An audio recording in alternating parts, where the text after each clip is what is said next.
ঋণের টাকা ফেরত না পেয়ে নার্গিস আক্তার নামে এক গৃহবধূর গাভী কেড়ে নিয়েছেন স্থানীয় এক বিএনপি নেতা। সেই গাভীর ১ মাস বয়সী বাছুর কোলে নিয়ে ন্যায় বিচারের আশায় আদালতে হাজির হয়েছেন নার্গিস। চাঞ্চল্যকর ঘটনাটি ঘটেছে ঝালকাঠির রাজাপুরে।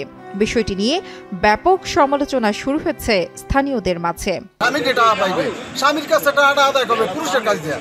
উনি মহিলা, ওনার কাছে টাকাটা কিভাবে নেবে গরু আটকায়? সে যখন একজন এলাকার বিএনপির সভাপতি হোক, জি হোক, ওনারা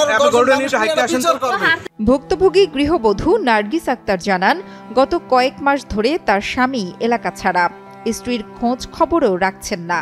গার্মেন্টসে চাকরি করে কিছু অর্থ জমিয়ে কয়েক মাস আগে নার্গিস বেগম একটি দুধের গরু কেনেন, কিন্তু তার স্বামীর কাছে ২০,০০০ টাকা পাওনা দাবি করে স্থানীয় শুক্তাগড় ইউনিয়নের ১ নং ওয়ার্ড বিএনপির সাধারণ সম্পাদক মোহাম্মদ বেলাল খান গরুটি নিয়ে যান। এদিকে মা গরুটিকে নিয়ে যাওয়ায় দুধ না খেতে পেরে অসুস্থ হয়ে পড়েছে বাছুরটি।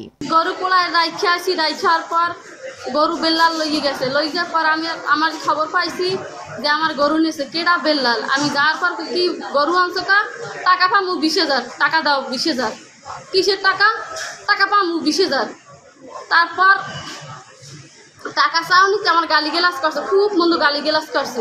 তার কাছে গালি দিও না, গরু আনছো কা, গরু ছাড়িয়ে দাও। সে গরু ছাড়ব না, টাকা না দাও কিন্তু। তারপর কালাম চেয়ারম্যানের গেছি, তার ফোন দিছি। তারপর হে বলছে গরু দিয়ে দাও, এই টাকা দিয়ে গরু নিতে কইছি। আর টাকা আমি দিতে পারিনি, এরা 10টা পর্যন্ত বসেছিলাম।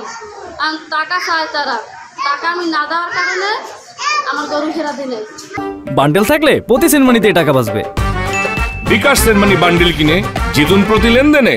এদিকে গরু নেওয়ার কথা স্বীকার করেছেন অভিযুক্ত বেলাল। তিনি জানান, একটি বাড়ি একটি খামার প্রকল্প থেকে নার্গিসের স্বামী আবু বকরকে ২০,০০০ টাকা তুলে দেন, যা এখন সুদে আসলে ৩০,০০০ টাকায় দাঁড়িয়েছে। তবে টাকা দিয়ে দিলে তিনি গরুটি ফেরত দেবেন বলে জানান। ওনার স্বামীর আমি ২০,০০০ টাকা উঠাই দিয়েছি। ২০,০০০ টাকা উঠাই দিয়েছি একটি বাড়ি একটি খামার দিয়া। এখন এখানে হয়েছে ৩০,০০০। কালকে রাত্রে ফোন দিয়েছি, এখানে ৩০,০০০ হয়েছে, আমার নামে মামলা দেবে। আমার নামে মামলা দেবে। আমি এগুলো অনেক আগে হইতে খালি আদরি পাদরি এরা খালি আমি বক্কারের দ্বারে যাই, স্বামীর দ্বার যাই, এর হৌরের দ্বার যাই, এর হৌরে ভাই আমিও যাই না, আমি তো পারবো না। ৫ তারিখে হৌরের দর্শি হৌরে খাইলে আমি তো পারবো না। এ কয় আমি আস্তে আস্তে দেবো। এ ২ বার গেছে, এ যাইয়া খাইলে আমি ৫০০ দিব, ২০০ দিব, এই বেইলে আমি দিয়া মাসে মাসে আমি সারাই দেবো, আমার গরুটা দেবো। আর কইছি তোমার শ্বশুরের লই যাও, তোমার শ্বশুরের লইয়া গরু আইয়া, তোমার শ্বশুরে আইয়া তোমার কাগজে সই করিয়া তোমার শ্বশুর গরু লই যাও, হইলে আমরা গরু দিয়ে দেবো।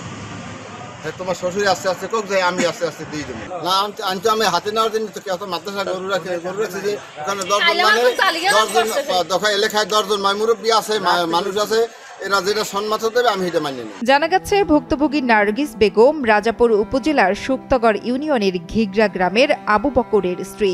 আবু বকর আওয়ামী লীগের রাজনীতির সঙ্গে জড়িত থাকায় গত বছরের ৫ আগস্টের পর থেকে আত্মগোপনে আছেন। গরুটি ফেরত পেতে আজ সকালে গরুর বাছুর নিয়ে ঝালকাঠির আদালত পাড়ায় হাজির হন ভুক্তভোগী নার্গিস বেগম।